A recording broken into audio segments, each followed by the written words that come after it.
Nah, algoritma penjadwalan CPU ini dibagi menjadi 4 bagian. Ada FCFS atau first come, first serve. Yang kedua ada SJF. SJF ini ada 2 macam. SJF ini kepanjangannya shortest job first. Ada yang non-preemptive, ada yang SJF preemptive. Yang ketiga ada priority scheduling.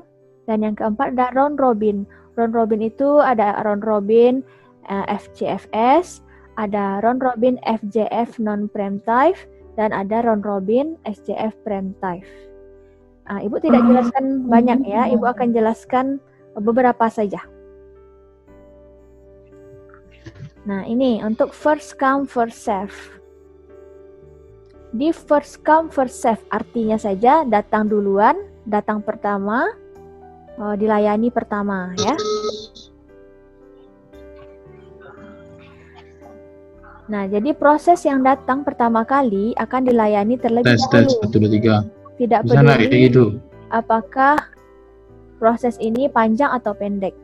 Suara Ibu jelas? Jelas, Bu. Oke. Jelas, Bu. Jelas, Bu. Ya. Nah, kemudian untuk mengaplikasikan algoritma ini, kita buat Gantt chart ya. Nah, ini contohnya ada sebuah proses. Prosesnya ada 5, proses P1 sampai P5. P1 datang di waktu yang 0. Dia datang pertama. Kemudian dia membutuhkan waktu atau burst time. Burst time ini waktu yang akan dihabiskannya adalah 12 satuan waktu ya. P2 atau proses 2 datang di menit atau di satuan waktu yang kedua. Dia butuh 8 satuan waktu. Satuan waktunya nggak ada di sini disebutkan entah second, entah menit, entah jam. Datang lagi proses 3 di waktu yang ketiga. 3 satuan waktu. Kemudian dia membutuhkan waktu burst time-nya 5.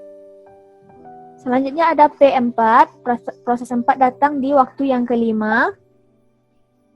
Nah, dia membutuhkan waktu 2, burst time-nya 2. Berikutnya proses 5 datang di satuan waktu yang ke-9, dia butuh waktunya 1. Nah, coba dicatat dulu tabel ini. Pertama, kita buat garis. Apa? Nah, ini garisnya dibuat garis sumbu Y-nya di sini. Kemudian garis sumbu X-nya melintang. Sekat-sekatnya ini dibuat sesuai waktu. Untuk P1 kan dia 0. Ini AT-nya 0. Arrival time-nya 0. Buat 0 di sini. Yang datang adalah P1. P1 karena dia datang duluan, diarsir. Karena langsung diproses ya, diarsir. Ini warna putih berarti P1 langsung diproses di saat 0. Nah, di saat yang kedua, arrival time yang kedua, datang P2. Nah, di saat yang kedua, datang P2. Di saat yang ketiga, datang P3. Tapi tidak langsung diproses, jadi di segi empatkan saja. Kemudian di saat yang kelima, datang P4. Kemudian di saat yang ke-9, ini arrival time, waktu kedatangan, datanglah P5. Nah, P1 tadi membutuhkan burst time sebanyak 12. Jadi P1 itu diproses di saat 0 dan selesai di saat ke-12. Nah, P1 selesai, maka masuk ke antrian P2, P3, P4, P5. Nah, ini waktu yang dibutuhkan untuk proses P1 semuanya. Jadi di bagian atas ini ditulis P1. Ini waktu yang dibatasi untuk P1 saja. Ya. Dari 0 sampai 12. Nah, antri di 12 ini P2, P3, P4, P5. Nah, P2 diproses. Jadi P2 diarsir. P2 membutuhkan burst time-nya sebanyak 8. 8 burst time-nya berarti akan selesai di saat waktu yang ke-12 tambah 8. 20. Selesai P2, langsung antri di sini P3, P4, P5. Nah, di proses P3, arsir P3-nya. P3 burst time-nya sebanyak 5. Maka P3 ini akan berakhir di saat waktu ke-5. Nah, selesai P3, antrilah P4 dan P5. Nah, sampai di sini sudah paham? Paham, Bu. Nah, bagus. Paham, Bu. Paham. Insya Allah, Bu. Nah, lanjut. Kalau sudah Insya Allah begini, maksudnya, Bu. kalau sudah begini, Ingat, Bu. 25 ini masuk P4 ya. P4 diproses. P4 membutuhkan burst time-nya sebanyak 2. 1, 2. 2. Berhenti di 27. Berhenti di 27. Berarti di 27 ini tinggal yang mau diproses adalah P5.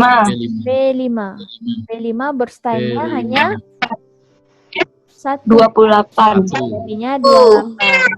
Nah, waktu tunggu untuk P1 itu ketika dia datang, dia langsung diproses. Jadi dia tidak ada menunggu. Nah, waktu tunggu untuk P2 itu waktu tunggu ini adalah waktu proses dikurang waktu kedatangan. Waktu tunggu ini rumusnya waktu proses dikurang waktu kedatangan. P2 diproses di saat 12. Dia datang di saat 2. Jadi 12 dikurang 2 hasilnya 10. 10. 12 kurang 2 hasilnya 2. 10. 10. Kemudian P3 diproses di saat 20. Ya. Kursor Ibu ada nampak di sana? Ada, Bu. Ya, kursor Ibu yang melingkari P3 ini nampak kan? Nampak, Bu. Kecil. Nampak. Nah, jadi P3 ini diproses di saat 20. Dia datang di saat waktu ketiga, ya kan? Maka 20 dikurang 3. 20 kurang 3 hasilnya 17. ya. Lanjut dengan P4. P4 ini diproses di saat ke-25. Sementara dia datang di saat ke-5. Maka waktunya adalah sebanyak 20. Dengan yang terakhir, P5. P5 diproses di saat waktu ke-27. Dia datang di saat ke-9. Nah, jadi kalau dijumlahkan jumlah waktu tunggu semuanya 65. 65 kan proses semuanya ada 5 proses, P1 sampai P5. 65 dibagi 5, 13 satuan waktu. Maka average waiting time-nya adalah 13 satuan waktu. 13. Nah, paham kan sampai di sini? Nah, ini untuk yang FCFS. FCFS untuk 5 proses ini menghasilkan 13 satuan waktu, average waiting time-nya. Yang kedua, kita lanjut ke shortest job first, SJF yang non-preemptive. Nah, FJF non-preemptive ini, jika proses yang datang memiliki arrival time yang sama, nah, jadi kalau ada waktu datangnya yang sama, maka proses yang burst time-nya paling kecil itu yang diproses pertama. Nah, atau burst time-nya paling kecil dan pendek akan dilayani lebih dulu. Nah, kita diminta untuk menggambarkan Gantt chart-nya dan tentukan average waiting time dengan algoritma FJF non-preemptive untuk proses tadi juga. Masih tabel yang sama, kita buat judulnya SJF non-preemptive. Kita buat gambar Gantt chart-nya.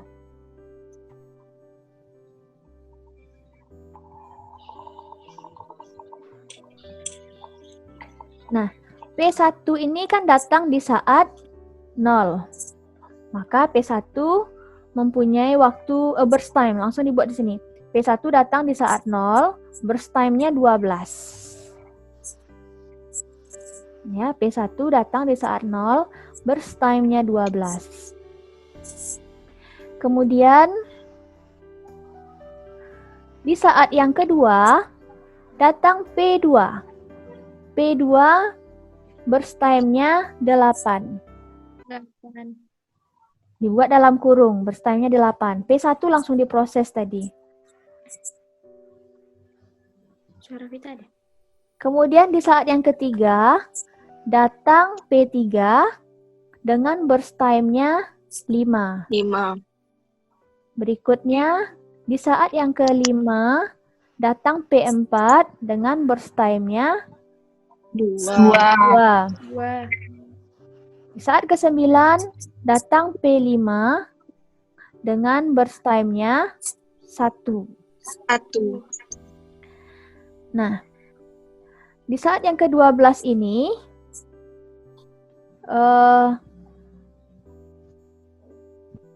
kan P1 diproses ya. P1 ini selesai di proses pertama sampai 12.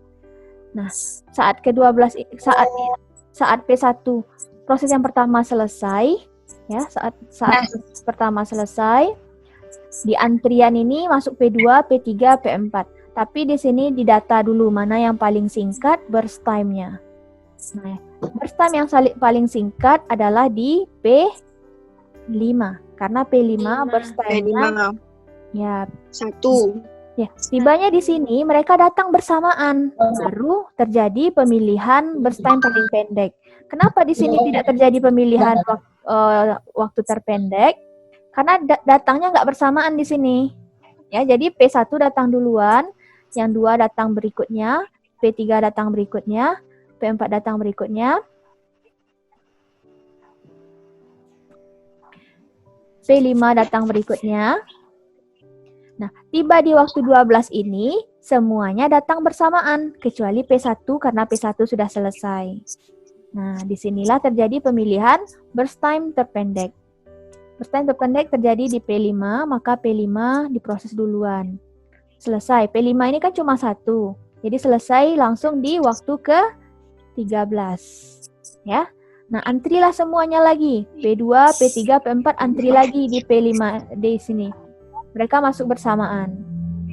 Dibandingkan, yang paling pendek adalah P. Diproses duluan di sini yang paling pendek, yaitu P4. P4 paling pendek, waktunya yang dibutuhkannya cuma 2. 13 tambah 2 selesailah di 15. Maka di 15 ini antrian yang tinggal adalah P2 dan P3. P3 paling pendek, jadi diarsir P3. Nah, P3 ini 5 dia.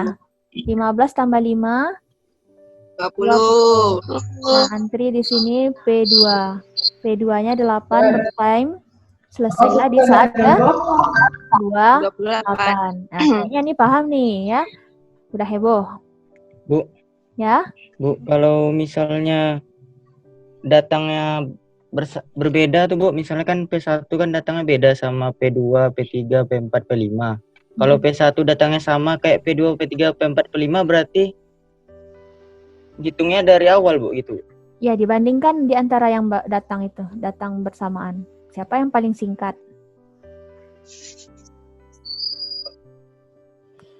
Nah, lanjut kita hitung waktu tunggunya. Kalau P1 dia datang di waktu 0 dan langsung diproses. Waktu tunggunya 0. P2 diproses P2. Nah ini P2 diproses saat 20. tapi dia datang di saat ke-2. Maka waktu tunggunya dikurang 20 dikurang 20 dikurang 2, 18. nah P3 diproses mana P3? P3 ini. Dia 15. diproses di saat 15. Dia datang di saat 3. Kurang 3. 15 kurang 3, 12. 12.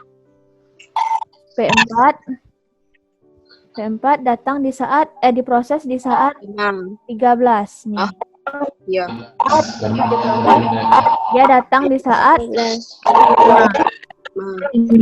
dia datang pertama kali saat 5. Nah, waktu tunggunya segini. Kemudian untuk yang P5 diproses saat 12, dia datang di saat ke-9. Ini berapa jumlahnya ini? Tertutup layar ini. Nah, berapa jumlah semuanya? Jumlah Bu 20, 38, 41. Pas? 41. Iya, betul. Maka AWT-nya, average waiting time-nya 41 lagi 5. Jadi lebih pendek ya waktu tunggunya. 5 tuh ada P1, P2. 5 itu jumlah proses. Jumlah proses. Easy. Ini tadi yang judulnya non-preemptive ya, non-preemptive.